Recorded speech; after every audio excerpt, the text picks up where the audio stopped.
10.000 sterlin peşinat, 60 ay vade ile yeni yılda ödemeye başlayın. 62.000 sterlinden başlayan fiyatlarla. Olea.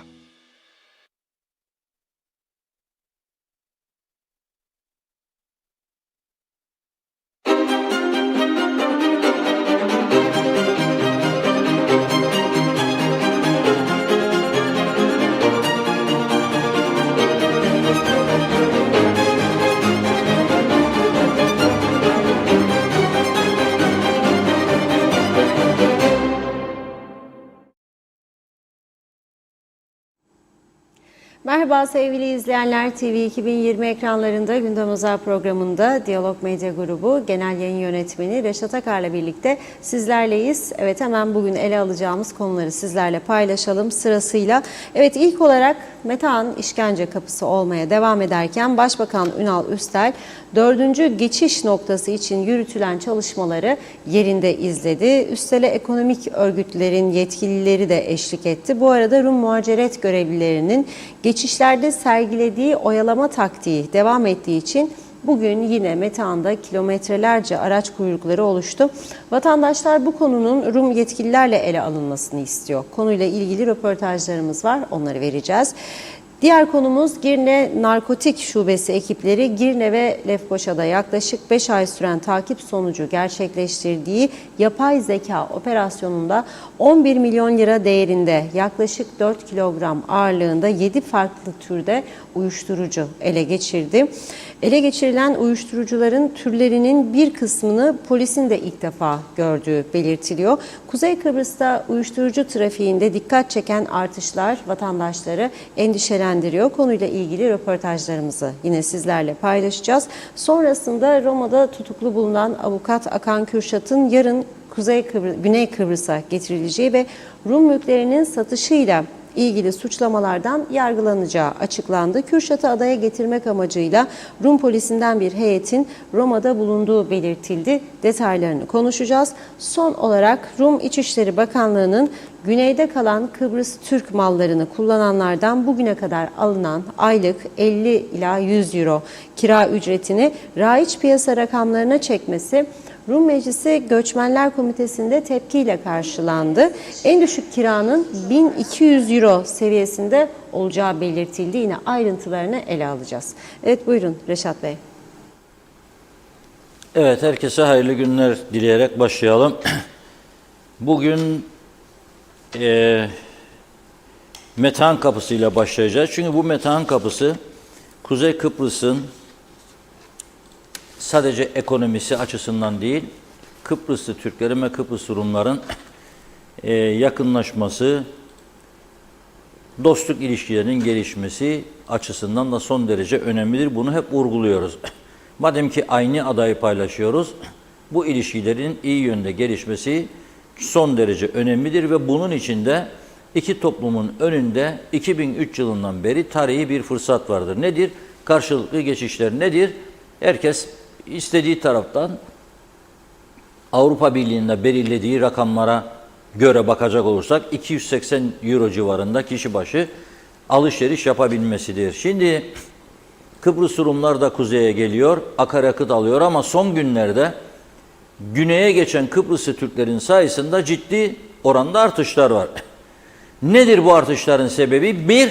Birincisi et alışverişi, kıyma ve diğer ihtiyacı olan buradan kuzeyden daha ucuz olan malzemeler. İki, son bir haftada fazla geçişlerin çok artmasının ikinci bir sebebi de Trodos. Kuzeyde kar yok. İnsanlar, çocuklarda okullar tatil. Kamu görevlisi olanların hemen hemen hepsi okullar tatil diye izin almış durumda.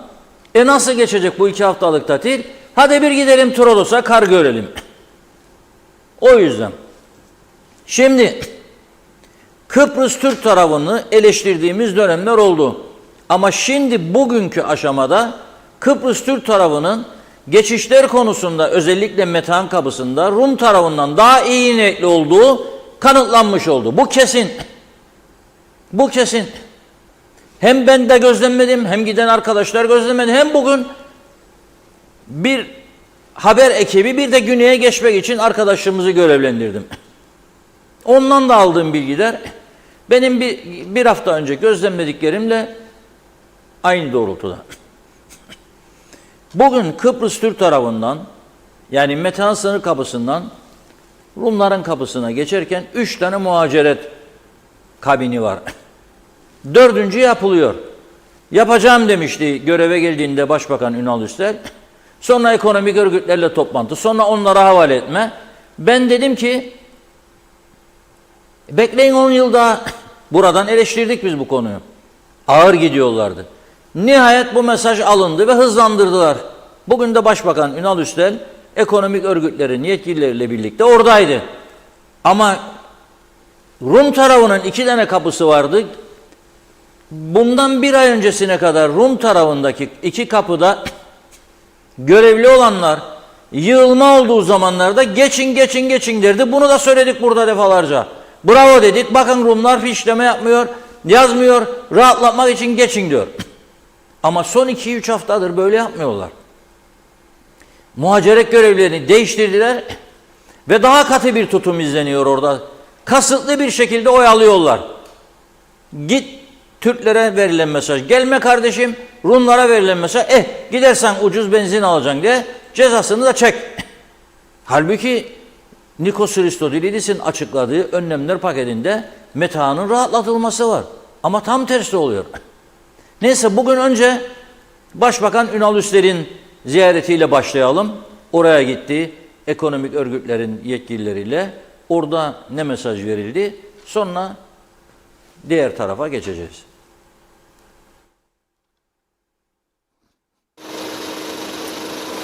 Kaynatan bir aracı ittirmeye çalışıyoruz. Yardımcı olan sürücülerle birlikte Metehan sınır kapısındaki çile hem zaman kaybı hem de nakit kaybı.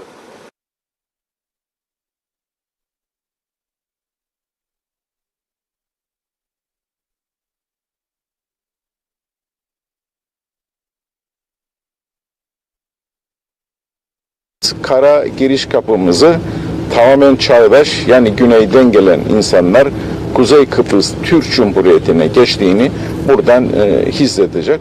O doğrultuda çalışmalar yapıyoruz. Burada öncelikle katkı koyan bize ekonomik örgütlere ben yürekten teşekkür ediyorum. Ve buraya emeği geçen müteahhit arkadaşımız ve katkı koyan herkese bir kez daha teşekkür eder. Ben inanırım ki bunu Haziran'a kadar en geç burayı tamamlayıp halkımızın kullanımımıza açmış olacağız. O araç yoğun trafiğini orta yerden kaldırmak için ekonomik örgütler kolları sıvadı, devlet kolları sıvadı.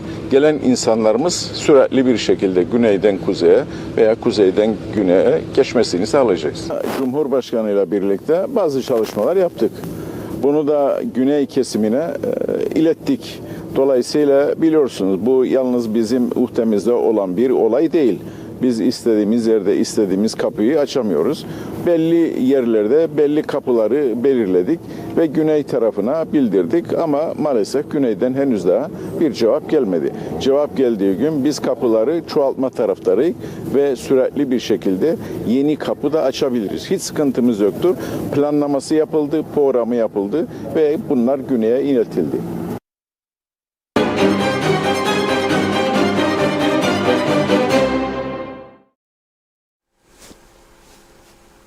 Evet, hep birlikte dinledik. Diyor ki Başbakan Ünal Üstel, bunu diyor geliştireceğiz. Haziran'da da açmayı planlıyoruz.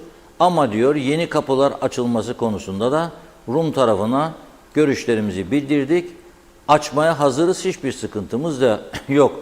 Ama Rum tarafından cevap almadık diyor. Şimdi yapılması gereken nedir? Yapılması gereken, yarın Birleşmiş Milletler Genel Sekreteri'nin Kıbrıs için atadığı özel temsilcisi Bayan Koyer yarın Ankara'da olacak. Dün Atina'daydı. Başbakan Mitsotakis'le görüştü. Yarın Ankara'da olacak. Buna Ankara'dan da bir mesaj verilmesi lazım. Ama tekrar Kıbrıs'a gelecekmiş. Geldiği zaman da bizim yetkililer basının önünde canlı bir şekilde söylemesi lazım. Bakın, biz iyi niyetliyiz. İlişkilerin geliştirilmesini istiyoruz. Bir güven ortamının oluşmasını istiyoruz. Yeni kapılara da hazırız. Karşı tarafı ikna ediniz. Önce bundan başlayalım. Sonra tekrar gideceksek gidelim Cenevre'ye. Ama bundan başlayalım. Bu mesajı ciddi bir şekilde vermezse bizim taraf, güçlü bir şekilde teknik komite var iki taraflı. Onu öne sürüp Avrupa Birliği temsilcisi ve diğer önemli ülkelerin büyükelçileri davet edilmezse o kapıya, yani hareket olmazsa, ciddi adımlar atılmazsa bu iş düzelmeyecek. Çünkü kabul edelim, her iki toplumda da fanatik kesimler vardır. İlişkilerin gelişmesine karşı çıkanlar vardır. Bunun için eğitilmiş ve görevlendirilmiş adamlar vardır. Özellikle o tarafta. Bunu biliyoruz. O yüzden hareket lazım. Öyle oturduğumuz yerde inşallah maşallah olmaz. Ünal Bey'in bu söylediklerini teknik komitenin çok canlı bir şekilde Avrupa Birliği ve Birleşik Milletler nezdinde gündeme getirmesi lazım. Oraya gidip hareket yapmaları lazım. Davet etmeleri lazım. Gelin birlikte bakalım bu işe diye. Başka çaresi yoktur bu işin. Çünkü ne oluyor? Bu defa insanlar, mesela ben pazar günleri ara sıra her pazar olmasa da giderdim. Bu pazar gidemedim. Neden? Geçtim oradan baktım. Full artı full. Dün bir tur attım gene çemberin yanından, gene gidemedim. Bugün gene aynı durum. Yani insanın acil bir şey de olsa orada kalır. Nitekim arabalar yollarda kaldığında da çare yok. Çünkü kaçacak yer de yok aradan geri dönsün. Bugün arkadaşlarımız oradaydı. Serdar Şengül ve Abdullah Suişmez yaptıkları röportajları birlikte izleyelim.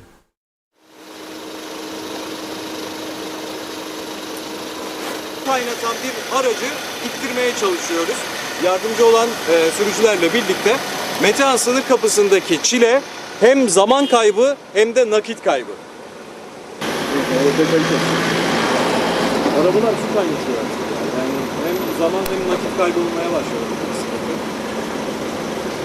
Kaç dakikadır yoldayız? Abi 1 saat. 1 saatlik bu yolu bir çekiyoruz. Bitti. Günümüz bitti. Ne maksatla gidiyorsunuz? Kimlik kartı çıkaracağız. Evet. Aynen öyle. Yani onun için rezalet. Peki bu sorun nasıl çözülebilir? Abi yetkililer çözecek. Biz mi çözeceğiz? Baştakiler. Ali Bey, şu anda arabayı sizlerle birlikte ittirdik ve ittirmeye de devam ediyoruz. Efendim, bu Metehan sınır kapısındaki çile her geçen gün artıyor. Bu konu için neler söylemek istersiniz? Alıştık artık. Evet. Peki Metehan sınır kapısına güneye geçerken, trafikte beklerken benzin ibreniz ister istemez azalıyor. Tabii ki. Bu sizin Arabalar için bu şekilde yolda kalabiliyor. Evet. Ekonomik yani ekonomik kaybı noktasını nasıl değerlendirirsiniz? Ekonomik kayıp ama devletin kasasına giriyor tabii ki. Kesinlikle. Görüşmek üzere. Sağ olun, çok teşekkür ederim. Devam ediyoruz.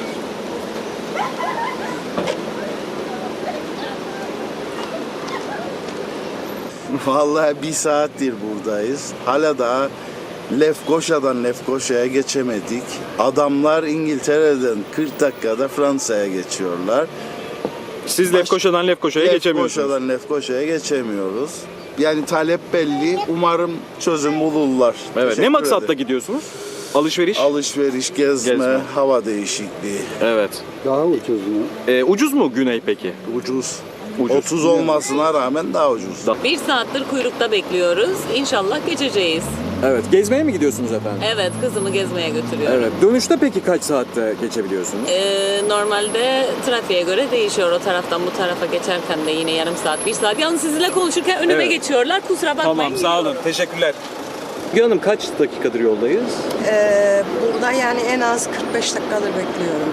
Evet, 45 dakika. Ne maksatla geçiyoruz? Alışveriş gezme? Arabanın seferi bitti, onu çıkaracağım. Sigortasını tazeleyeceğim. Evet, alışverişe de geçiyorum. Ucuz Daha- mu peki efendim diğer Daha taraf? uygun. Daha uygun. Şu anki durumda çok daha uygun. Evet. Hangi ürünler daha ucuz sizce? Giyim de öyle, yiyecek de öyle. Yiyecek ve Özellikle giyimde ben çok daha kaliteli ve çok daha uygun buluyorum fiyatları bu tarafta. Yiyecekte de kendimi daha fazla güvende hissettiğim içindir. Daha iyi denetimlidir, daha az zehirlidir. O yüzden. Yani güven arz ediyor sizin için. Evet. Evet. Denetimlerden dolayı. Kesinlikle. Peki bizde denetim olduğunu düşünüyor musunuz? Hayır. Hayır düşünmüyorum ve çok üzücü. Çok üzücü. Hem pahalı hem denetimsiz hem kalite düşük. Yani ne olacak? Bu işin sonu hiç bilmiyorum ama yani mutlaka bir şeyini yapmaları lazım. Zehir özellikle dünyanın hiçbir yerinde kullanılmayan zehirler, yasak olan zehirler bizim tarafta, bu tarafta Kıbrıs'ın kuzeyinde kullanılıyor. Gökçen Hanım kaç dakikadır yoldayız? 40 dakika 40 dakikadır bekliyorsunuz. Evet. ve bayağı bir yorucu. Ne maksatla gidiyorsunuz güneye? Gezme, alışveriş? Gezme. Gezmeye. Gezme. Peki Rum tarafı ucuz mu bize göre? Değişir. Bazı fiyatlar daha ucuz, bazı fiyatlar daha pahalı.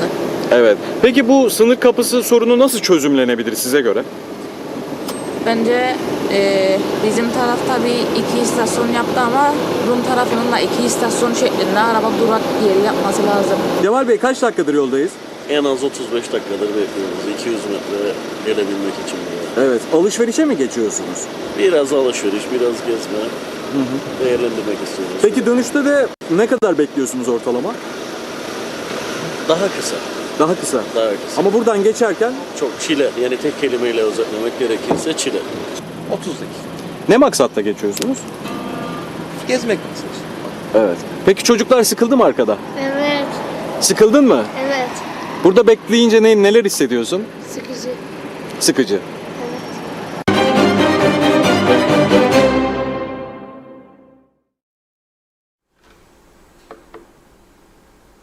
Anneler babalar çocukları alırlar, alışveriş merkezlerine götürürler.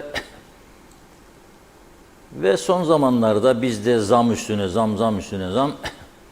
Orada onlara bir hamburger yedirirler. O da buradan ucuza gelmeye başladı.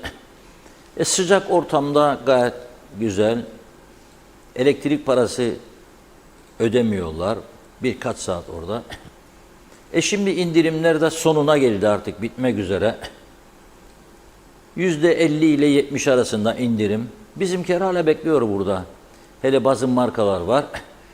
%30'a kadar indirim diyor gidiyorsun. Bunlar yeni sezondur diyor. Daha sezona girmedik. Bunlar indirimde değil, bunlar indirimde değil. Yani gidip baktığım için biliyorum. Ne zaman indirime girecek kardeş? Vallahi belli değil. Bekle bitsin o taraf. İnsanlar oradan alacağını aldıktan sonra sen indir. Ama ne düşünürler? Burada bir uyuşturucu babası Nijeryalılar var. Onlar gelir alırlar. Hem de torbayla ben de gördüm böyle çıkarır torbanın içinden verir no problem. Bir de o tarafa geçemeyenler var. Onlar bize idare eder şimdilik. Yani ticari disiplin, rekabetçilik ve insancıl hareketler lazımdır. Maalesef her konuda bak istismar gaydeyi bozmaz. İyi niyetli, iyi fiyat koyan, insanları gazıklamak istemeyen ama kârcılığını da yapan, dengeyi bulabilenler olduğu gibi bunun tam tersi olanlar var ve bunlar çoğunluktadır maalesef. Ben görüyorum. Görüyorum. Yani bazı ürünler var gerçekten bu vatandaşların söylediği gibi 2 katı fazla fiyat olamaz. Yani burada desen de bana %30 gümrük veririm. Sırtobaş, navlun. Onlarda siz bilir misiniz gemiler daha ucuz falan filan gemici, nakliye. Tamam da ne kadar fark edecek yani? 5, 6, %7, 10, 15. Yok da %200 yahu. Buna sığına olmuyor bu iş. Ve tabii sonuçta para oraya kayıyor. Ha istemezdik de bir de o var. Ma burunların yüzünden biz marul, domates, bamya alamıyoruz derlerdi. Hadi buyurun alın gidin şimdi. Daha yoktular. Biz gidip oradan alıyoruz. Zaten her zaman söylediğimi söylüyorum. Akıllı bir Rumbiler olsaydı, fanatizmenos olmasaydılar ve ulusal konsey ve başındaki kilise onlara Türk aleyhtarlığı falan devamlı aşılamasa, yani bazı taktikler yap diyor. Sen Türklere yakınlaşma önerisi açıkla diyor ama içini gizli tut diyor. Bak ne oldu? Diko partisi var. Babadoglu'nun partisi. Baba gitti, oğlu şimdi. Oğlu da aynı babanın çizgisinde fanatizmenos. Gitmişler Hristodelis'i ziyaret etmişler. Onlarda siyaset böyle anlaşmalı, önceden taktikle yürüyor. Magarios döneminden böyledir. Geçmişten bugüne incelersek öyledir. Mesela Sosyalist Parti vardır Rumlarda. Beni dinliyor onlar da şimdi ve biliyorum bütün programlarımızda kaydediyorlar. Sağ olsunlar. Çekinecek bir şey yok. Onlar da biliyor bu söylediğimin gerçek olduğunu. Mesela onlarda bir Edek Partisi var. 101 yaşında öldü. Partinin eski başkanı, kurucusu Doktor Vasos Lisaridis. Kim idi bu? Magarios'un doktoruydu. Biz Sosyalist Parti ki Sosyalist Enternasyonale bu şekilde girelim ve siz de orada işte Kıbrıs meselesini Rumların lehine öne çıkarın. Arada bir şey verirler, demeç verirler. İç politikada hükümet yanlış falan filan filan diyorlar ama dış politikaya geldi mi herkes rolünü üstlenir. Agel de dahil. Agel'in de rolü vardır. O da komünist ülkeler, partiler falan filan. Onlar da Kıbrıs'ı Türklerle iyi niyet teması. Herkes rolünü güzel bir şekilde yapar. Şimdi gitmiş bu Babadogluos ekibi inan. Demiş ama sen bize sormadan açıkladın bu Kıbrıs'ı Türklere önerileri. Biz buna üyelerimizin önemli bir kısmı karşıdır. Bak. Yani sanki bize baklava, şammali, sütlü börek dağıttı. Hiçbir şey yok ortada. 6 ürün genişleteceğim dedi. Biri Mole'ye oradan buraya gelecek. İddia ediyorum ben dahil alıp geleceğim. Ne bu kadar alacağıma Mole'ye bu kadarcık vardır ve daha ucuz fiyat. Almayacağım yani hormon yok, ilaç yok belli. Bilmezler çünkü.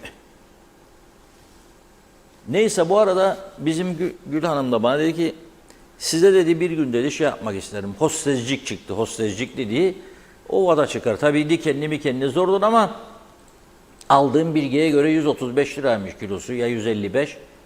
Zaten 1 kilo alsan 200 gram kaldır galiba dikenlerini temizledikten sonra 100 gram. Kuzu etçiği al da diyor sana kuzu etçikli yapayım. Dedim geçemiyorum ki barikat dolu. Şaka ediyorum ben aslında yemek istemem yani. Kuzu eti de istemem, dana eti de istemem. Ama bakın insanlar ne düşünüyor? O taraftan geçip alsan ucuzdur da gelsen de yapsam sana yok. Mesele o değildir. Mesele bu tarafın silkinip kendine gelmesidir. Onların nasıl yürüttüğü gibi. Şimdi diyor kendine sakın diyor bu diyor olmaz ha diyor. Pasaport yarın. Bu taktikarı Babadoglu diyor taktika. Taktik göz boyayım. Hadi ver bakalım. Güney senin hastanelerinde doğmuş ve şu anda kimliksiz olan çocuklara bile vermiyorsun. Bu insan haklarına aykırıdır. Ama dediğim gibi bizde aktif bir yönetimler olmadı bugüne kadar. Alacak 2 çocuğu, 4 çocuğu gidecek Brüksel'e, Avrupa Parlamentosu'nun önüne diyecek ki Republic of Cyprus orada doğurdum ve Kıbrıslıyım ama kocam Türkiye'lidir diye vermiyor kendisine kimlik. Yapacaksın bunu. Bakalım ne yapabilir sana karşında. Yapma mı? Yok. Yok burada sadece bir düşünce var. Yağmalayalım biz onların kalan malları. İşte herkes zengin. Porsche. Aldı mı senin çocuğa da bir tane bak o ikinci el Porsche'lar geliyor ha. Ferrari'ler 130 bin 140 bin al bakalım. Ya yeni Mercedes'te çıktı böyle mezar aracı gibi Jeep gibi ama alıcısı çok. Alan 162 bin lira çatır çatır 164 bin sterlini verir alır adam. Bununla uğraşıyor bizdekiler. Ha bir de ana vatana yağcılık. Sayın Meclis Başkanım biz Kıbrıs Türk Kuzey Kıbrıs Türk Meclisi gelip ziyaret etmek istedik. Hadi 15 kişi oradan iktidarı muhalefeti. Bırakın adamların dünya kadar işi var orada ya bir de seçim var şimdi. Yok Adalet Bakanlığı, yok İçişleri Bakanı, yok bilmem komisyon üyeleri, yok o bilmem ne. Gidin gelin. Neticeyi söyleyin bana siz. Netice nedir? Üretimde azalma var mı bu ülkede? Narenciye düştü mü, dibe vurdu mu 220 binden 50 bine vurdu. Patates öyle değil mi? Öyle. Ne kaldı? Bir turizm de şu anda sallanıyor, can çekişiyor. Ne olacak bu iş? Ne olacak? Doğru düz bir şey yok. Hareket yok. Siyasi partiler desen herkes birbirinin kuyusunu kazıyor. Savcılar da şu anda o mu çaldı, bu mu çaldı, o mu yedi, bu mu yedi, onun kavgasını veriyorlar. Bakın bu Ulusal Birlik Partisi'ne. Kendimi bildim bileli hiç parti içi kavgalar dinmedi. Bu da parti içi, yani bu demokrasi midir bu? Her sene genel başkan değiştirmek isterler. Ve her milletvekili olan genel başkan olmak ister aynı anda. Yok böyle bir şey yok. Böyle bir dünya yok yani. Ama burada öyle bir dünya yarattılar ki sonra yarattığımız bu yalan dünyaya bizler de inanmaya başladık. Yahu dikkat edin. Dikkat edin. Bakın bir çevrenize lütfen. Kur'an'ın üstüne yemin edip de yalan konuşan %70'in üstündedir şu anda. Çünkü bazen ederlermiş ki yemin ederken ayağını kaldır tutmaz seni yemin. Kim söyledi bunu size? Nerede yazar bu? Hangi kitapta yazar da bana söyleyin bunu. Yalanın üstü yemin ne içindir aslında? Bir korku vermek içindir. Yok ki sen yemin ettiğinde olacak. Öyle bir şey yoktur. Ama bir korku vermek için, insanları doğruluğa davet etmek için bir korku aracıdır bu. Yemin et bana inanayım dersin. Vallahi billahi der. Yalan mı? Yalan. O da biliyor yalan olduğunu. Ha bu yalanda becerme sanatları var. Bazısının yüzü kızarır, beceremez. Yani yaptıktan sonra bazısının yüzü hiç kızarmaz. Ama bu partilere bakarım ben siyasete. Niçin sen başa gelesin? Görmen neler yaptı. Seni de gördüm ama kaç senedir. Sen ne yaptın? Ya da ne de yapacaksın? Her meselede Ankara'ya danışarak hareket eden adam sen. Neyi de yapacaksın? Çünkü senin üretme yeteneğin yok. Senin bu ülkeyi ayağa kaldıracak projelerin yok. Sen ne şiş yansın ne kebap yansın politikasındasın. İkide bir de en basit şeyini çıkar, ihtiyacını anaya yalvarıyorsun. Ana da sana diyor ki madem benden isten bana senden bunu isterim der. Nasıl Troika Rumlardan istedi. %40 tıraşlayacaksın dedi, tıraşladı. Şimdi bunlar da meclisten bir yasa geçirecek. Derler ki izin aldık. Ya da izin bekliyorum. Nedir bu da? Çünkü her şeyi oradan istiyorsun. Kendi üretip kendi başarmak istediğin bir şey yok. Topluyorsun arabalar ruhsatlarından paraları, yol yapmıyorsun. Yol yapmak için topluyorsun parayı değil mi sen? Ama sen bunları maaşlara dağıtıyorsun. Ek mesailere dağıtıyorsun. Bakın kimsenin rahatsız olduğu var mı? Bakın iktidar ve muhalefet var mı rahatsız olan? Ey yüce meclis 1,5 milyar senin neyine de ek mesai dağıtıyorsun ya? Sen hangi gücünle? Brunei Sultanlığı dağıtamaz bunu. Sen neyle dağıdın? Topluyorsun ruhsat paralarını yol yapmak için. Yol yapmıyorsun ona veriyorsun. Sonra yollar çökünce ey ana biz istedik yapalım da işte bizim bu işte Ercan kaçış yolu bilmem neresi bize para ver. Tamam evladım da orada. Bakalım. Arabalarım yolda kalıyor bana para ver anavatan. Böyle bir şey olabilir mi ya? Böyle bir şey olabilir mi? Dikkat edin bakınız. 74'ten bu yana bakın sadece. Arşivleri karıştırın. Yunanistan'da bir tane Kıbrıs işlerinin sorumlu bakanlığın kurulduğunu duydunuz mu siz? Var mı böyle bir şey? Yoktur. Ben bugüne kadar Yunanistan şu bakanı görevden al deyip de aldıklarını duymadım. Ama Kıbrıslı Rum Parti Başkanı istedi diye Yunanistan'daki Dışişleri Bakanı'nı Çipras görevden aldı. Agel Partisi'nin eski lideri Andros Kyprianou Eski Yunanistan Dışişleri Bakanlığı çok ileri gidiyor konuşmaları, Kıbrıslı Türkleri çözümden uzaklaştırıyor diye şikayetini iletince Cipras onu görevden aldı. O da döndü kitap yazdı ondan sonra Kıbrıs'la ilgili anılarını. Bizde neden Anavatan'da devamlı Kıbrıs işlerinden sorumlu devlet bakanlığı kurdular ve şimdi Cumhurbaşkanı yardımcısı seviyesinde? Çünkü buradan istekler bitmez. Adamlar dedi ki ya bu Kıbrıslılar ne yaparsak olmaz, devamlı istek. Otomobillerin lastiği patladı, değiştirin bize, çekinmese onu söyleyecekler. Posta dairesinin motosikletleri çalışmıyor. Ana ne olur bizi alacaklar. Ha polisin oldu. Polisi duydu büyükelçi. %82'si 10 yılın üstündedir araçların. Ya dedi bir yardımcı olun biz bunlara mecburen. Onları araba aldı. 37 milyonla para koydu cebine polisin. Eksiklerini al dedi. Sonra Gönyeli karakolu çöktü dediler. Karakolunuzu da ben boyadayım size dedi. Sıvasını atayım boyadayım. Onun için bakanlık kurdu Türkiye buraya. Ganimetin içinde yüzdüğümüz dönem bile 74-80 yıllar arasında ganimetin içinde yüzerdik resmen değil mi?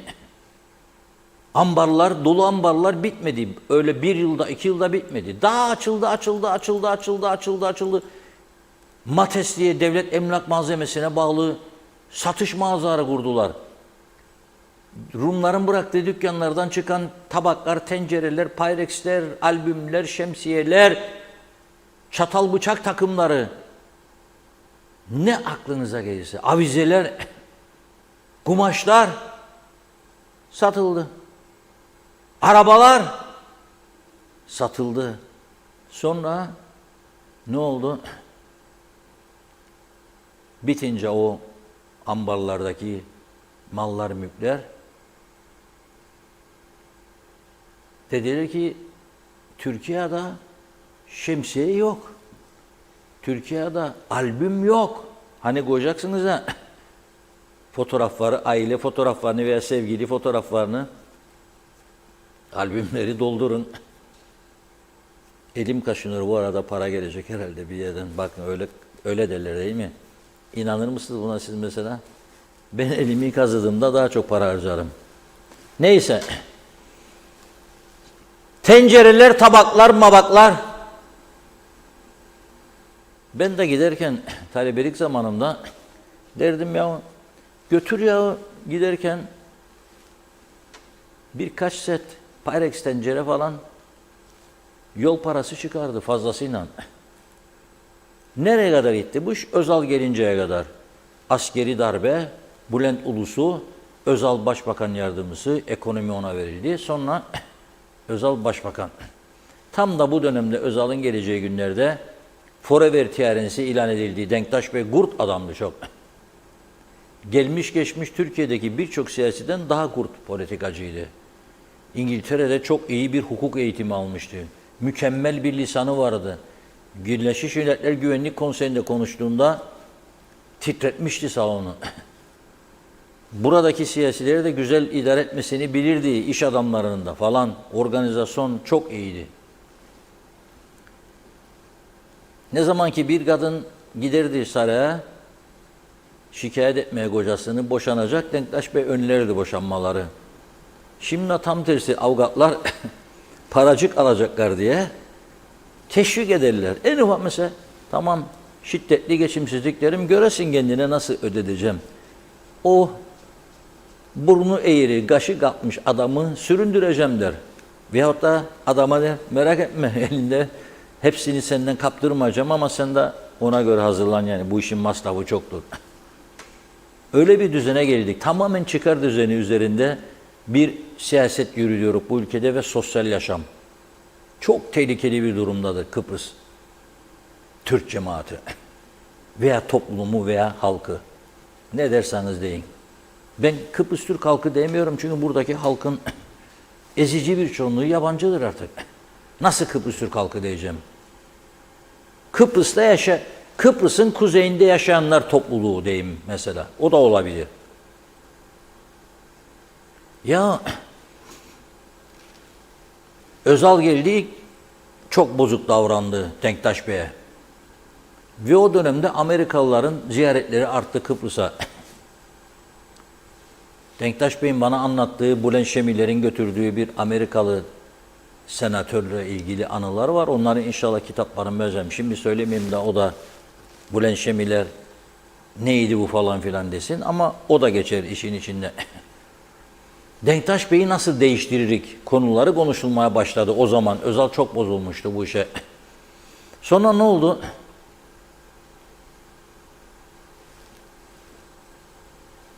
Askerler de daha etkiliydi. Denktaş Bey desteklendi falan. Durumlar devam etti bu şekilde.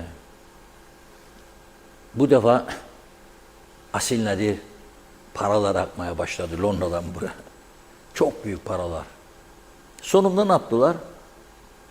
Asil Nadir cezaevine konduğunda Londra'da ben o zaman Kıbrıs Medya Grubu'nun genel yayın yönetmenliğini yapıyordum. Lefkoşa'daki Kuğulu Park'ın önünde toplanıp İngiliz Yüksek Komiserine yürüyelim dedim. Bir yürüyüş organize ettim. İster inanın ister inanmayın. Çalışanların bir kısmı katıldı, bir kısmı katılmadı. Aile yakınları da katılmadı. 100 kişiyi zor topladım, 100 kişiyi. Aman. O kadar zaman 10 binlerce insan adamdan menfaat sağladınız. Ya bir insanlık yok mu be? Vefa diye bir şey vardır Türkçe'de. Yok. O yaptığı yardımlar, o zengin ettiği milyonerlerin hiçbirini bulmadım. Onun için devamlı dostlarıma derim ki bir sonrasını da düşün. Aldanma ona buna. Da seni çok tutacak, da çok sevecek, da sana bilmem ne var. Neticeye gelelim. Türkiye buraya daha fazla yardım yapsın diye mecbur oldu, bakanlıklar kurdu. Kıbrıs İşleri'nin sorumlu devlet bakanı. Kıbrıs İşleri'nin sorumlu Cumhurbaşkanı yardımcılığı şimdi. Su getireyim dedi. Aman Allah'ım o günlere geri dönün. Kıyametler koptu bazı belediye başkanları ve bazı örgütlerden. Gittik gidiyoruz. Her şeyimizi aldılar elimizden. Getiriyor, almıyor. Anamur suyunu getiriyor sağa buraya. Menba suyu dedi Cumhurbaşkanı Erdoğan. İstemedik. Sonra da mecbur kaldılar. Çünkü kuyular kurudu, hiçbir şey yok. Güzelyurt'tan çekilip ta Mausa'ya kadar tuzlu sular, deniz suyu gidiyor. Yasemin kokulu Lefkoşa mı arıyorum dediler. Benim de o zaman bahçeli bir evde otururdum. Küçük bahçesi vardı. Bir asırlık yasemin ağacı vardı. Çok güzel kokusu. Benim yasemin ağacı kurumaya başladı. Marazımdan ölüyorum. Sonra dedim suyu tahlil edeceğim. Ettirdim. Rezil bir su. Çeşmeden akan. Dedim aklını kullan oğlum. Yasemini kurutmakta olan bu sudur. Bu sudur. Yaşatmak istersen dedim. O bidonlarla, damicanalarla al. Haftada 2 defa dök de kurutma. Onu yapmaya başladıydım. Da kurtardıydım Yasemin'i. Yasemin'i sana Türkiye'ye gelip kurutma dedi ya burada. Bizim akılsızlığımız 17 tane gölet var sözde. Geçen gün gene sordurdum, Özlem Hanım aradı. Oradaki arkadaşlar demiş Reşat Bey beni eleştiriyor. Ya ben gazetecilik yapmaya çalışırım. Dünkü Rum basınında bir haber okudum. Bu son yağışlar oldu ya, sadece %1 artırmış barajlardaki doluluk oranını diye haber gördüm. %45 idi, 46 oldu dedi. Doğal olarak isterim karşılaştırayım. Güneyiyle kuzeyini adanın Forevertiarensi de ne kadardır diye. Bilmiyorlar, sordu bilmiyorlar. Bunu söyleyince ve yazınca da bozuluyorlar. Eleştiriyi tepkisel anlamda alıyorlar. Hayır, ben onu söylemiyorum. Tam tersi memnun olun ve zorlayın bizdeki göletleri, barajları da ölçecek. Neyse o alet, elektronik, nasıl girerim Cyprus Damzi'ye da bulurum Google'da bütün barajlarda şu anki doluluk oranını. Ben de derslerim bulayım. Çünkü 20 yıldır bir masal anlatıyorlar bize. E-devlet, e-devlet, e-devlet, e-devlet. Hadi e-devlet, e-devlet yoktur. Yani e'si yoktur. Forever'i vardır. Peki be kardeşim, hakkım yok mu benim yani isteğim bunu? 17 göletin sen 15 tanesini kuruttuysan, bakmadın, para ayırmadın, boş ver. Mangal, kebaplar, şişçikler, şeftacık, akşama Hasan mı gelecek parti başkanı, Mehmet mi gidecek, onu mu devireceğim, bu mu bakan olacak, bunu müsteşar, bunu müdürle uğraştık. Kendi kendimize makamlar yarattık, zannettik ki bu forever gidecek bu makamlar. Ve zannettik ki bu makamlar gittikten sonra biri yüzümüze bakacak. Allah ettik kendi kendimize lan. Küçücük bir ülkede kaç tane lider çıkabilir, kaç tane bakan olabilecek kapasitede adam çıkabilir veya milletin vekili. Aha, al milletin vekili orada. Boş salon. Buyurun. Erken seçim yapacaklarmış. Kaç kişi yetiştirdiniz siyaset alanında? Kaç tane siyaset okulu açtınız? Kaç kişi yetiştirdiniz? Ne hedefleri vardır gelmesi düşünülen adayların? Ne yapacak? Ne izin verecek mi? Siz zaten yapsın. Yoktur böyle bir şey. Böyle bir şey yoktu. Neyse baraj geldi. Şimdi elektrik. Adam dedi vereyim size dedi. Denizden, gemiden yarı fiyat. Olamaz. Kıyametler koptu. Öteki zaten burada üretim yapar. Peşkeş çektiniz Aksasil memleketi. Adam peşkeş çektin diyor ama olmasa bittin sen. Gittin şimdi 2 katı, 3 katı para verdin. Rum'dan aldın elektriği. Buna kimse ses çıkarmıyor. Çünkü bellidir. Sağın görevi ana vatana yağ çekmektir. Solun görevi de ana vatana karşı çıkmaktır. Bunun üzerinden prim yapıyor. Yoksa fikir, proje falan filan böyle bir şey yoktur.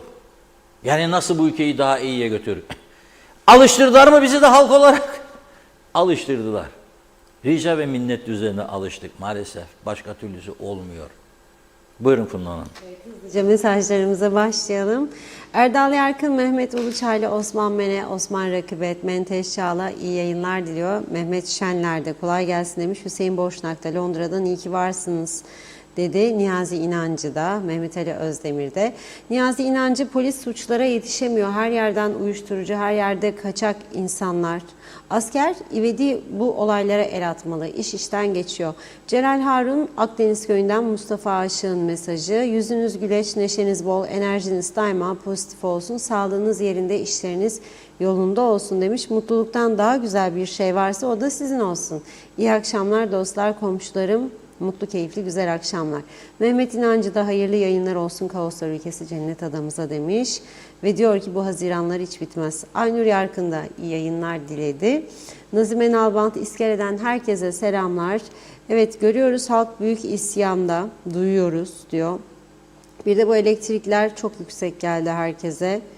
Asgari ücretliler nasıl ödeyecekler? Bence halka yardımcı olsunlar ki ödeyebilsinler. 2 taksit yapmazlar mı? Ben de soruyorum demiş. Her gün bizlerlesiniz. İyi ki varsınız. Teşekkür ediyoruz. Ulus Barani Metehan kapı çoğalması yapılacak ama o yol ne olacak? Yol şu anda tarla yolu gibi. Ali Dere seven Rumları eleştirmek değil, takdir etmek gerekir. Kıbrıs davasında %100 haksız olmalarına rağmen davaları için gece gündüz çalışıyorlar. Bizleri parmaklarında oynatıyorlar. Kıskanmamak elde değil. Devamlı olarak tek taraflı yargılama yapılıyor demiş. Mehmet Uluçaylı, KKTC tarafı iyi niyetli olarak Türk tarafı yeni kapı açılması için çabalıyor ama Rum tarafında hiçbir hareket yok.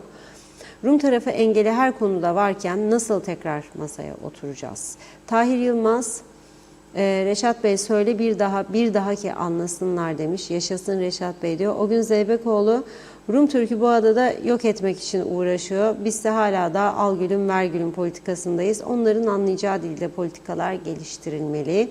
Tema Yavaş Londra'dan selamlar. Bu Metehan kapısını Reşat Bey senden başka kimse gündeme getirmez. Diline sağlık dedi. Aygun Nuri, maalesef insanlarımız eziyet edilmesine devlet göz yumuyor. Rum'un sözü geçmez. İnsanlarımıza da eziyet etmeye artık alıştı. Özmen Çıkuşu, Türk tarafı yolu genişletir güzel ama Rum tarafı da genişletecek mi acaba? Hiç sanmam. Eziyete devam yazmış. Caner Asbaba iyi yayınlar diledi. Mehmet Uluçaylı, Rum tarafı kafasındaki kötü düşünceleri yok etmedikçe sınır kapılarına fanatik Rumları koyduğu müddetçe bu çile bitmez. Zira bu Rum görevliler bir yerden destek görüyor ki bu eziyeti sürücülere çektiriyorlar. Mehmet İnancı, Metehan'daki gelişmeyi size borçluyuz Reşat Bey. Uyarılar amacına ulaştı. Ali Dereseven, emlaklar satılıyor diye tutuklamalara başladılar. Peki yıllardır bizlere ait yıkıp yaktıkları ve yok ettikleri evlerimiz ne olacak demiş. Necdet Mavi Gözlü, Kuzey Kıbrıs Birleşik Afrika Pakistan Cumhuriyeti Başkent Lefkoşa'dan iyi yayınlar. Reşat Bey, Kermi'ye geçiş kapısını genişleteceklerine niye Ledra Palas kapısını açmıyorlar?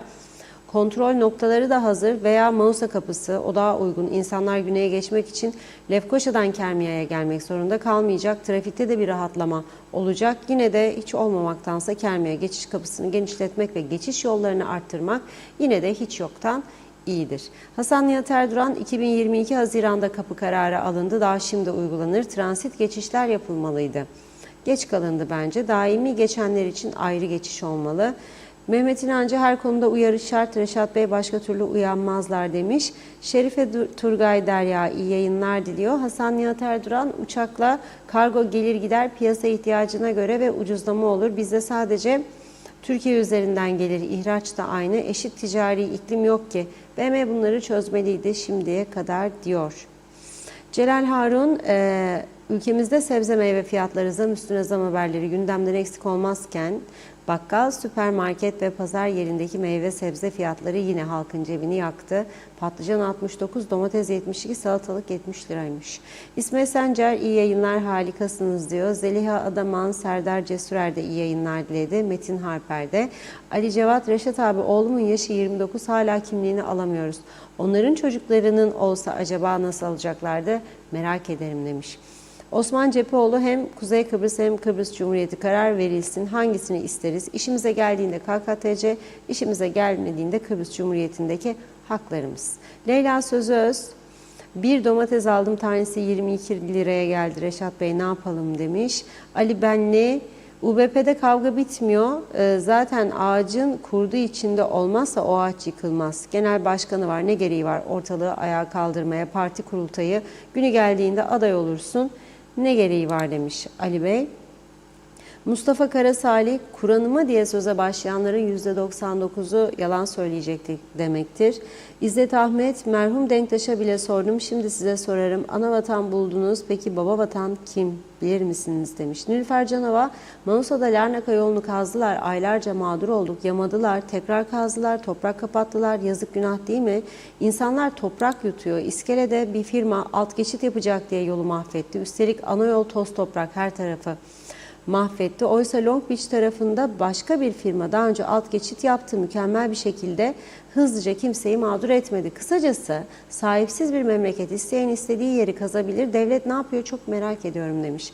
Oytun Andaş, çok şükür federe sosyal zemin girişimi yer buldu diyor. Kuzey Kıbrıs'tan Ankara'ya, İstanbul üzerinden Avrupa ve Cumhuriyetlere uzanan başta güvenlik ağı, vatana millete 1000 yıllık hedere demiş, hediye gibi bir şey. Şenol Tatlıcıoğlu, selamlar. Esma Nazmiye'de, Reşat Bey, kimsenin kimseye saygısı kalmadı, balık baştan kokuyor, örnek kimse kalmadı.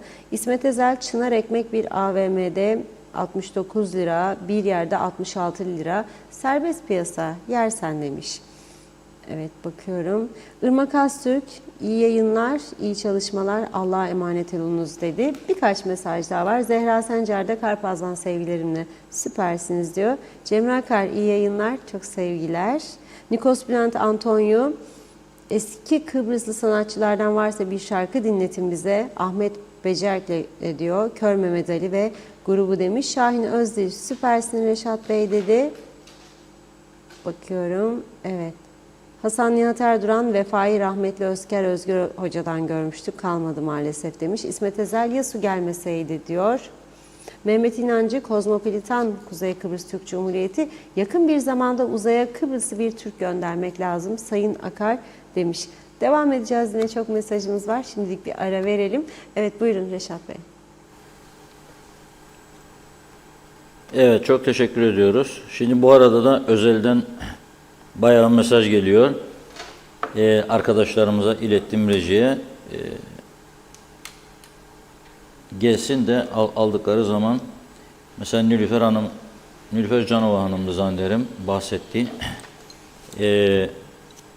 Mausa Larnaka yolu. Evet, Nilüfer Canova Hanım'ın bahsettiği Mausa Larnaka yolu toprak vaziyette, işte böyle bu vaziyette uzun süredir çile çekiyorlar. Bakalım yani daha ne kadar sürecek bu çile. Bence bu işin birkaç sebebi var. Biri plan program yok. İki, ihaleleri gerçekten bu işi yapabilecek insanlara vermiyorlar her zaman. Torpiller çalışıyor. Veya ihaleyi alan maliyeden zamanında parasını alamadığı için benden bu kadar deyip duruyor. Yani birçok sebebi vardı. Metehan'dan güneye geçişleri kapatacağım da muhtarımız yazıyor, Nevzat muhtarımız. Diyor ki nasıl gitmesin bu insanlar diyor. Bana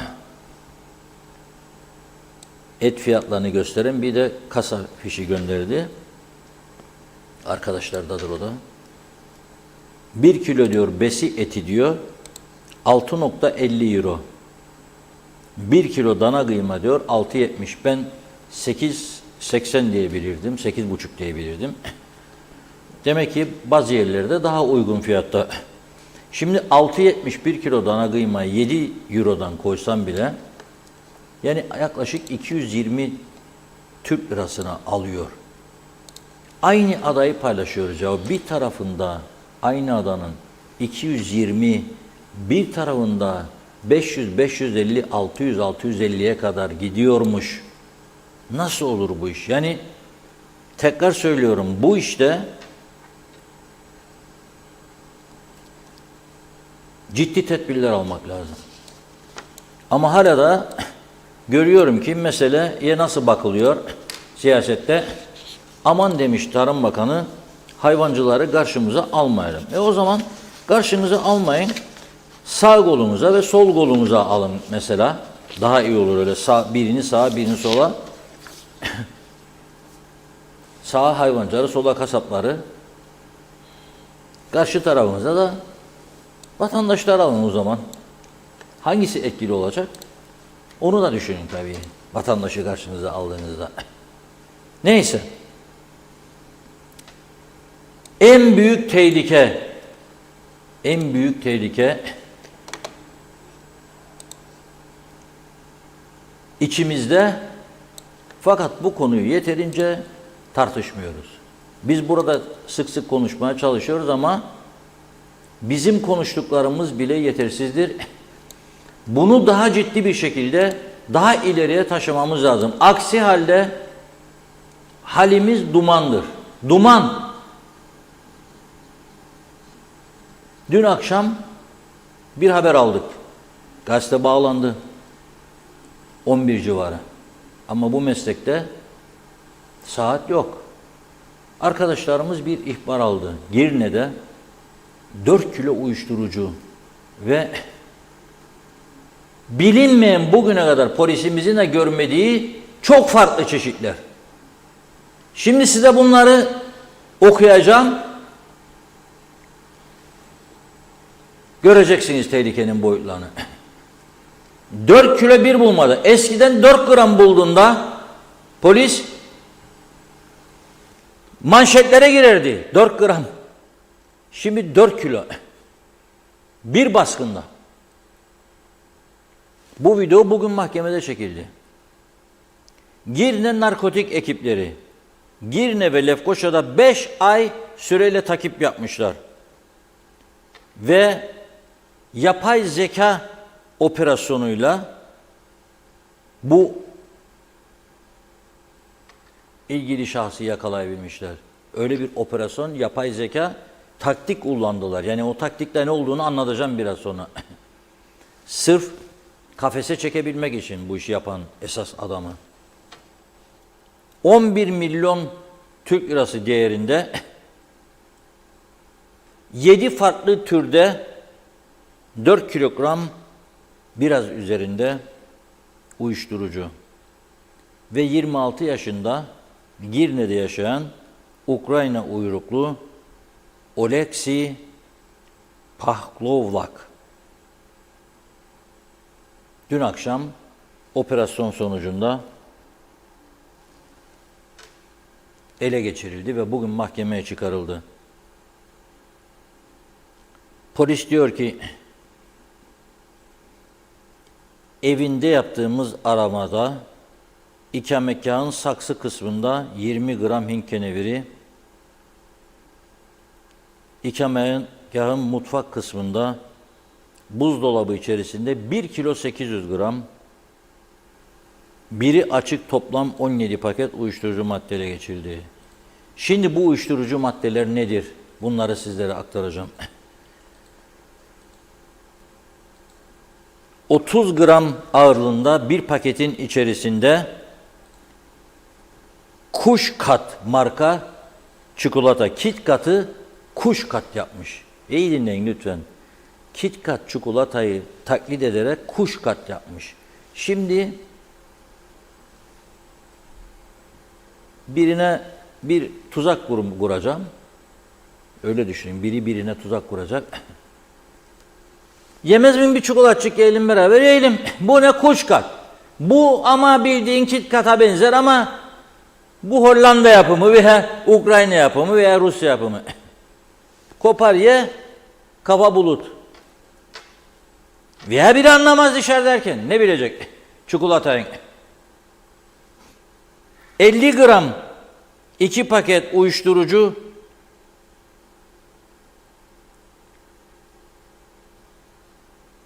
İskitız marka şeker ve bir paket yaklaşık 5 gram uyuşturucu içeceğine alan Stony Patch marka jelibon. Jelibon. Gençleri, çocukları daha kolay jelibonundan kandırırlar. 500 miligram ağırlığında yağ. Bildiğin yağ, sıvı yağ ama uyuşturuculu. Yatak odasındaki komodin içerisinde 500 gram ağırlığında mantar. Uyuşturucu. Doğrudan mantar uyuşturucu ama.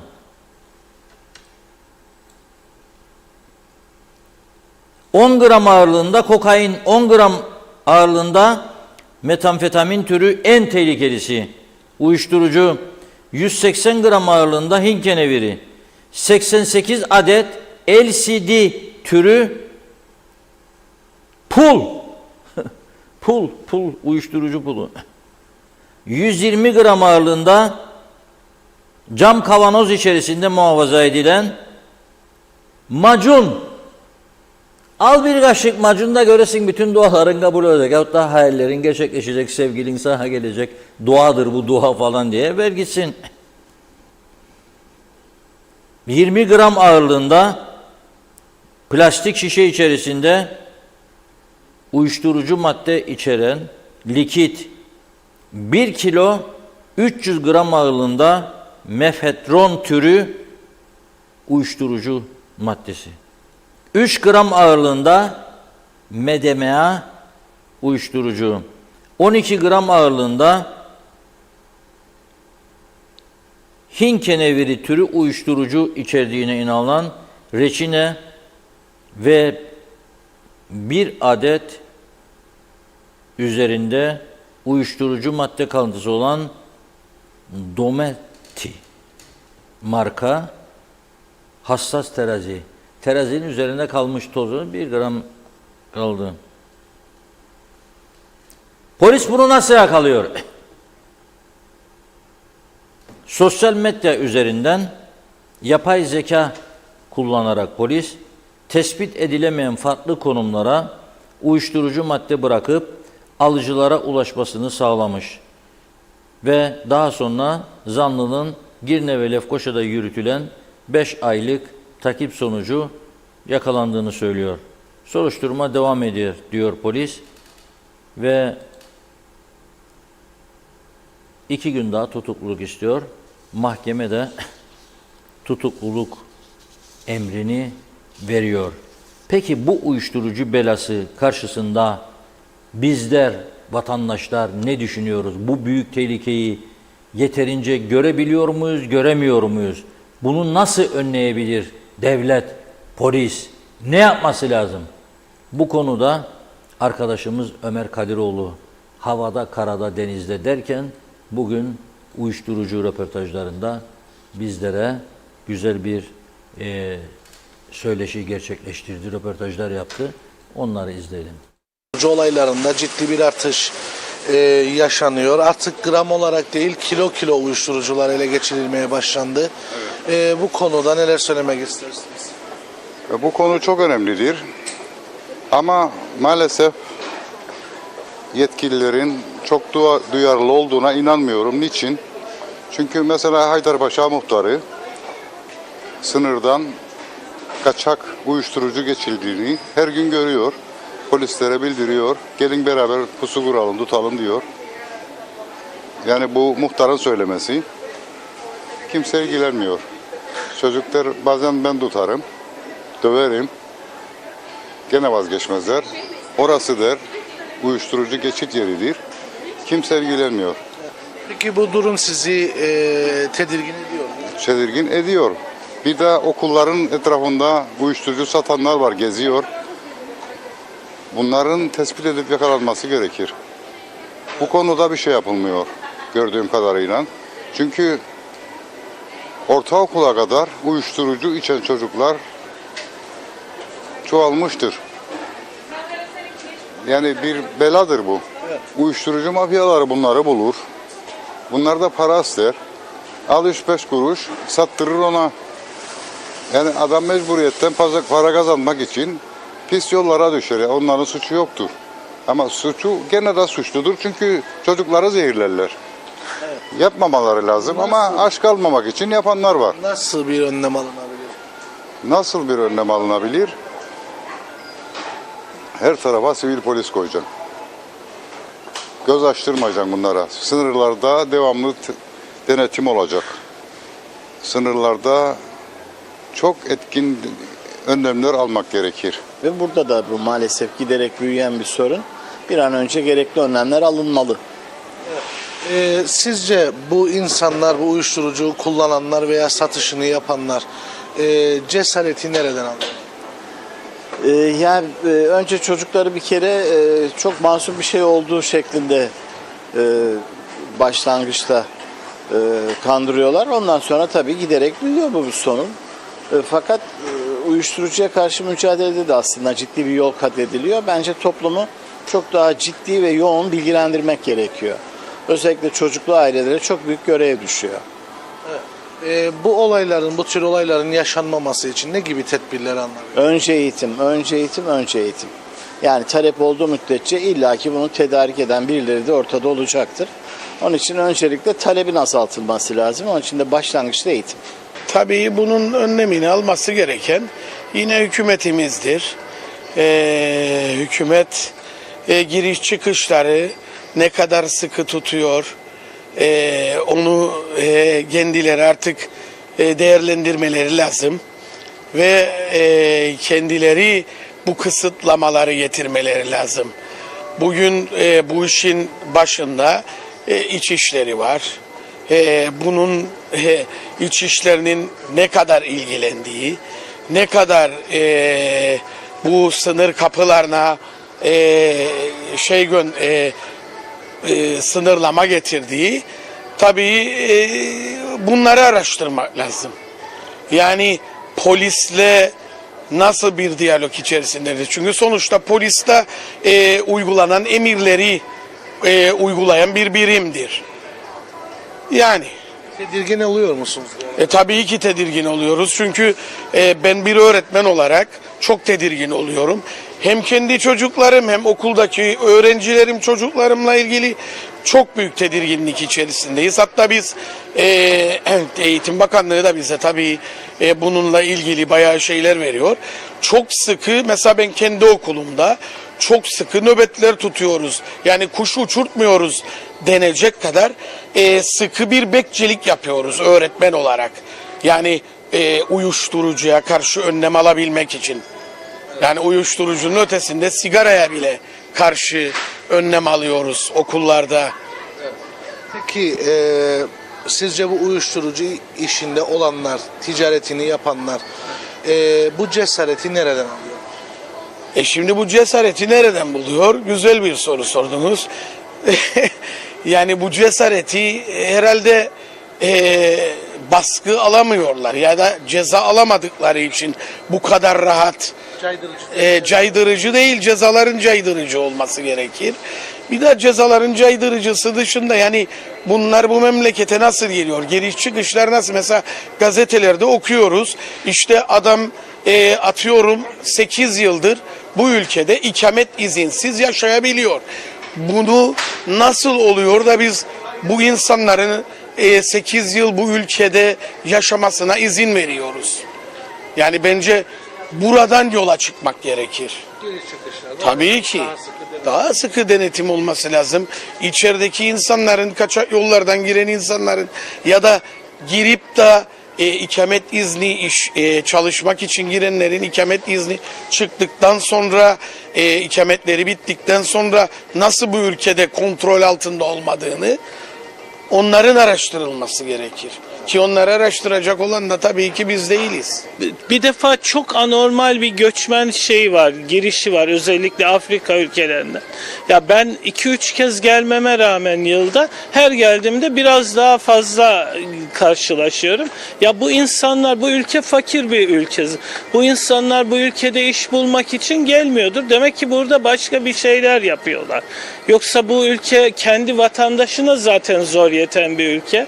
Ya bunların bir araştırılması lazım bence de. Ya bu kadar Afrika kökenli insan burada ne yapıyor? Onun ve bunların yaşam şeyi de standart üstü yaşıyorlar bu ülkede. Ya bunların bir araştırılması lazım bence de. Peki uyuşturucu olaylarının yaşanmaması adına ne gibi çalışmalar yapılabilir? Bu saydıklarınızın Yani en başta gelen tabii ya giriş çıkışların çok iyi bir kontrol altına alınması lazım. Bunun dışında polisin çok iyi çalışması lazım. Yani tüm bunlar yapılırsa yani en basitinden tamam güneyde de var belki bunlar ama güneyde bizim kadar çok yok. Ya sanki biz bir geçiş yeri olmuş gibiyiz. Ya bir defa girişlerin çıkışların en başta kontrol edilmesi lazım. Çok kötü. Bu uzun zamandır artıyor. Son zamanlarda değil benim takip ettiğim kadar. Ve çok hassas bir konudur. Benim de şahsen hassas olduğum bir konudur. Bir sürü gençleri kaybediyoruz. Aileler perişan oluyor. Benim düşüncem şu, böyle küçük bir ülkede çok kolay kontrol altına alınabileceğine inanıyorum. tedirgin oluyor musunuz? Tabii ki tedirgin oluyoruz. Tabii ki. Evet. Peki bu işi yapanlar bu cesareti nereden alıyor? Valla nereden aldıklarını pek bilememem. Ama demek ki o olayın üzerine ciddiyetle gidilmiyor. Budur sebebi.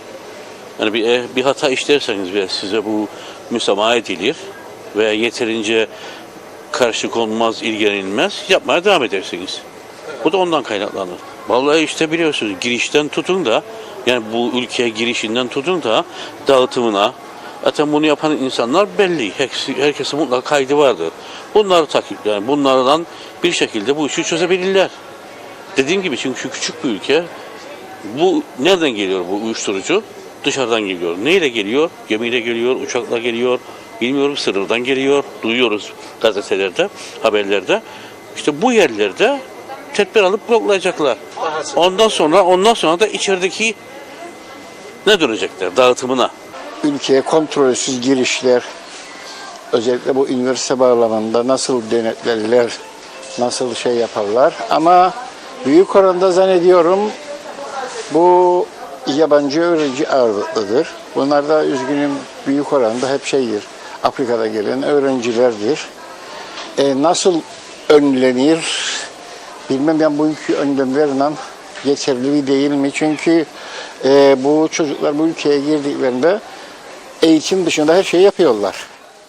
Ve bunların denetleyen yok. Gerçi geçenlerde duydum galiba 300-500 kişi galiba ihraç edilmiş, deport edilmiş, 4000 kişi yakalanmış, bir şey bir haberler falanlardı ama bana göre bu iş kapıda başlamalı. Giriş anında başlatılmalı. Giriş anında çok büyük bir nasıl derler interview. Orada bir ciddi bir mülakat yapılmalı. Tabii bu siz belki daha iyi bilirsiniz ama yerli halka veya yerli öğrenciye ne kadar yansıdı? Yani bize de o konuda da bize bir artış var diye düşünüyorum. Yani genç çocuklar, kadınlar falan böyle görüyorum. Her gün 3-5 kişi uyuşturucu. Bir de bu güney olayı var. Güneyden gelenleri nasıl denetlenir? Güneyden gelen hemen hemen hiç ihbar olmazsa denetleme de olmaz. Ve oradan güneyden de aynı oranda geliyor. Kapıda kesin bir birim kurulup kapıda ciddi bir şekilde denetlenmeli diyorum. Çok teşekkür ediyoruz size. Ben teşekkür ederim. Bu televizyonunuzu da tabii her gün izliyoruz sevgili Reşat dostumuz.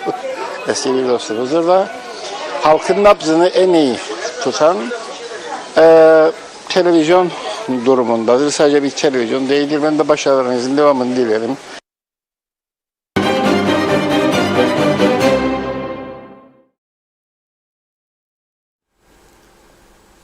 Evet, vatandaşlarımızın söylediklerini dinledik. Teşekkür ediyoruz. Halkın nabzını tutan bir yayın kuruluşu olduğumuzu da söylüyorlar. Güven her şeyden önemlidir. İnsan hayatında da, yayıncılıkta da güven sağlamak da kolay bir iş değildir. Herkes canla başla çalışıyor. Çalışmamız da şart. Şimdi bugün Kudret Özersay, Halkın Partisi lideri, Polis Mali Şube'ye davet edildi. Aldığımız bir bilgiye göre. Kendisi de zaten bunu paylaştı. Ve Başsavcılığın polise gönderdiği talimat çerçevesinde Erhan Arıklı'nın, yani Ulaştırma Bakanı ve Yeniden Doğuş Partisi Genel Başkanı Erhan Arıklı'nın mal bir bildiriminde bulunmayarak işlemiş olabileceği suçların araştırılması için polisten soruşturma başlatmasını istemiş Başsavcılık.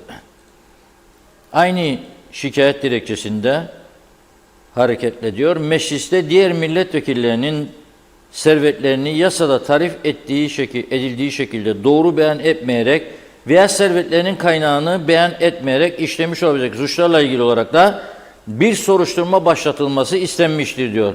Tüm bu konularla bağlantılı olarak polisimize diyor Kudret Özersay, ifademizi verdik. Polis soruşturması bugün itibariyle başlamıştır. Konuları ciddiye alan ve hiçbir zaman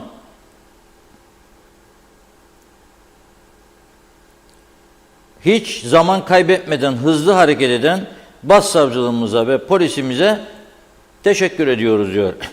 Evet, yarın önemli bir gün. Aralık ayının son günlerinden itibaren Roma'da tutuklu bulunan avukat Akan Kürşat, Kıbrıs'a iade edilmesini kabul etmiş olduğundan dolayı yarın adaya getirilmesi bekleniyor. Bu maksatla Güney Kıbrıs'tan giden polis ekibinin Roma'da bulunduğu ve yarın birlikte adaya gelecekleri iddia ediliyor Rum basını tarafından. Bugünkü Politis gazetesi yazıyor bunu. Rum Dışişleri Bakanlığı ve Adalet Bakanlığı'nın polis ve hukuk dairesiyle tam bir işbirliği içerisinde hareket ederek Kuzey Kıbrıs'taki Rum mallarını gasp ettiği gerekçesiyle suçlanmakta olan Kürşat'ın iadesinin yarın gerçekleşmesi bekleniyor diyor. Fakat diyor bu iade tam da diyor Kıbrıs sorununun uzayan çıkmazla birlikte içerisinde bulunduğu kritik döneme denk geliyor diyor. Bu davanın diplomatik düzeyde hassas icraatlarda bulunması gerektiğini söylüyormuş Rum yetkililer. Çünkü Kıbrıslı Türk avukatın olası mahkumiyetiyle birlikte Türkiye'nin gelişmelerden siyasi açıdan faydalanmaya ve bunları değerlendirmeye çalışacağına kesin gözle bakıyor. Yani diyor, şimdi bunu mahkum ederse Rum mahkemeleri bu defa Türkiye bunu diyecek, bak Rumlar bizim insanlarımızı tutukluyor ve siyasi olarak istismar edecek diyor bunu. Öyle bir şey olmaz. Önemli olan ne yapıldığıdır veya ne yapılacağıdır. Niye tek yanlı bakıyorsunuz bu meseleye. Şimdi Hakan Kürşat'la birlikte bunun arkası gelecek diye haberler yayıyorsunuz. Şimdi halbuki bir taraftan da müzakerelerin başlama süreci var. Oturun müzakere masasına, iki tarafta karşılıklı olarak bu mülkiyet sorunuyla ilgili otursun ve bir çözüm bulsun. Çünkü bu iş tutuklamalarla, cezalarla olacak bir iş değil. Kuzeyde yaşayan insanların tamamına yakınının mutlaka bir veya birkaç Rum mülkü alıp sattığı bir gerçektir. Onlar da biliyor. Nitekim güneyde de Kıbrıs Türk malları sözde göçmenlere kiralanıyor. Göçmenler de dönüp bunu ondan sonra hava parasına başkalarına devrediyor. Yani iki tarafta oluşan şartlar nedeniyle bunu yaptı. Ha bizde çok iyi emlak patlaması var son zamanlarda. Çok zenginler oldu, çok bilmem ne Rum mülkleri üzerinde. Doğrudur. Ama bunun doğru bir yola girebilmesi ancak müzakerelerde karşılıklı oturup diğer konularla birlikte mülkiyet sorununun çözülmesinden geçer. Evet, alalım son mesajları bundan. Devam edelim mesajlarımıza. Mustafa Özcan iyi yayınlar diledi. Aynur Yüzügüler'de. Hasan Nihat Erduran, Rum'da iyi niyet olsa Çağlayan Akıncılar İngiliz elçilik yolu kapıları açılırdı. İyi niyet yok maalesef diyor. Celal Harun, zamlı elektrik faturaları abonelere gönderildi. Vatandaş sosyal medyada isyan etti. Bunun adı zam değil, Kıbrıslı Türklerin parasının yabancı yerlere, şirketlere transferidir. Bu durumu ve detayları daha derin paylaşarak bu işleri temizlemek lazım. Bence Kıbrıs Türk Elektrik Kurumu gelirinden fazla gideri olduğunu ve gider kontrol ve gelir kontrol yapması gerektiğinin son ispatıdır. Batık bir elektrik kurumu söz konusu ve tek tuşla özelleştirme, adil bir yaşama geçmesinin vakti geldi, geçti bile.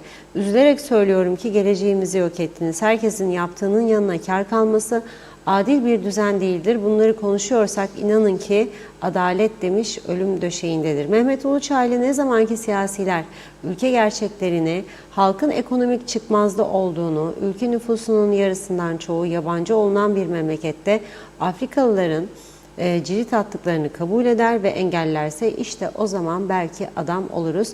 Cesur Abacı, emeklilik işlemleri çok zor diyor. Çok zor yapılıyor. Bunu gündeme alma imkanınız var mı demiş.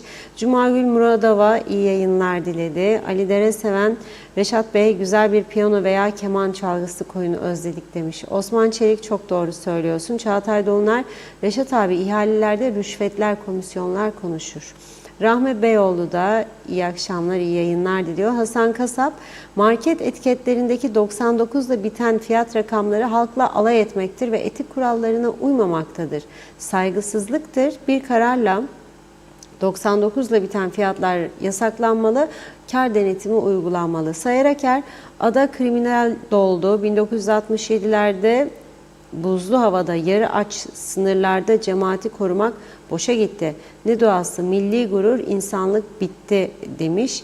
Umahan Davulcu da iyi yayınlar diliyor. Emer Aydın, Mersinlik köyü kaç aydır hizmet bekliyor.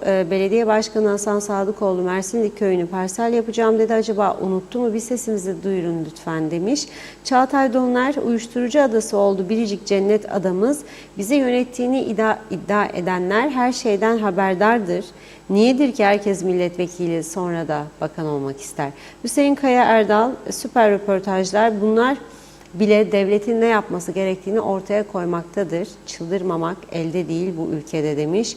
Umahan Davulcu, bu küçük ülkemizde bu lüks yaşayan zengin Afrikalılar acaba ne işler yapıyorlar? Bu paralar nereden, nasıl kazanıyorlar? Arayan soran var mı? Niye denetlenmiyor?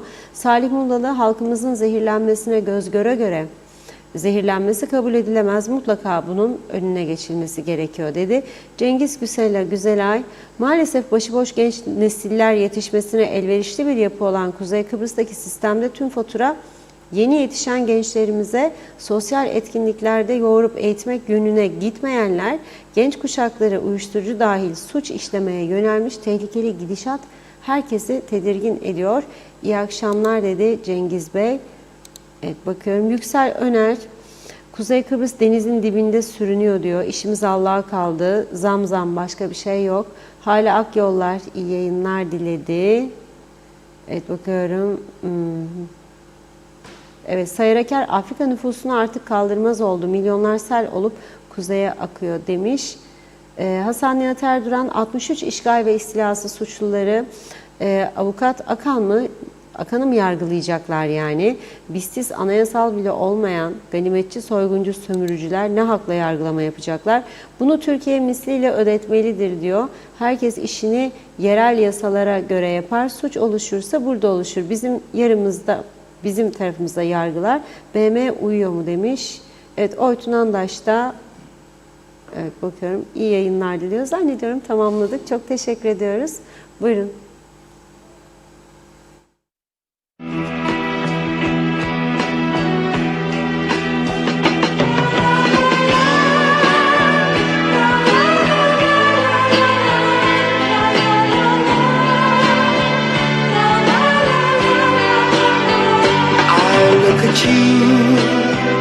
And I alone know what I see, how life would be if we were free.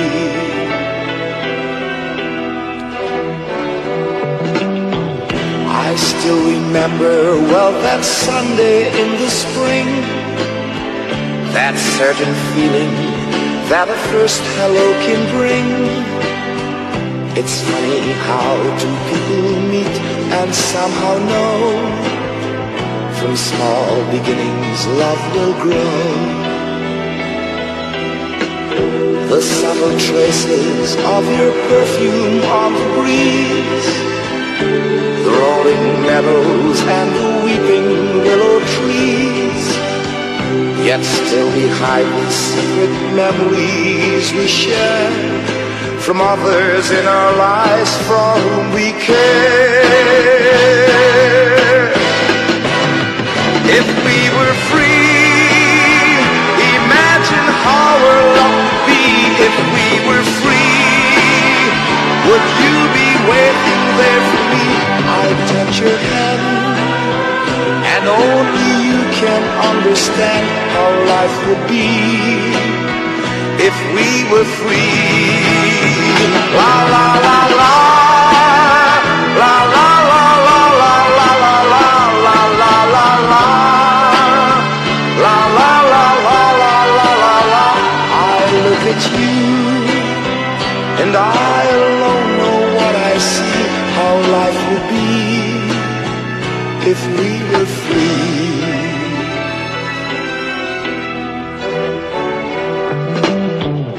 I lie awake each night and see your smiling face, and wish there'd been another time, another place.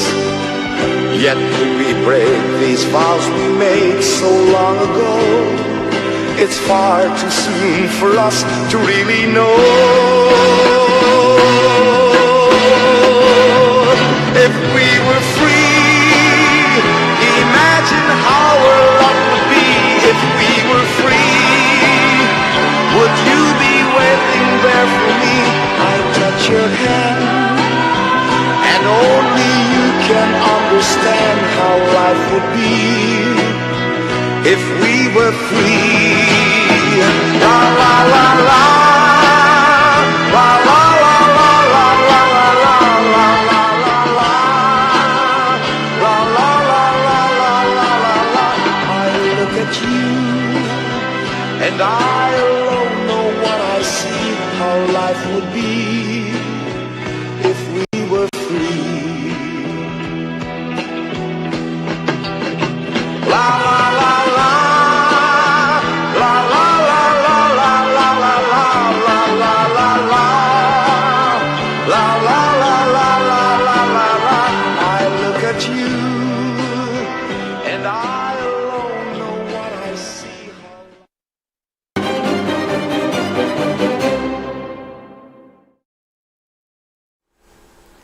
Evet, şarkımızı da dinledik. Kimler geldi, kimler geçti. Tabii orijinalini dinledik biz.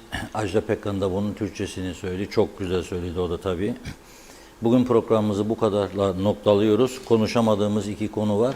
Yarın inşallah maşallah konuşacağız. Çünkü Kıbrıs sorunu yavaş yavaş gündemin ilk sıralarına doğru yükselecek. Hazırlıklı olalım.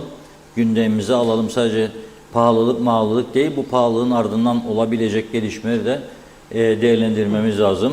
Dolayısıyla bugün bu kadarla noktalıyoruz. Yarın inşallah, maşallah birlikte oluruz.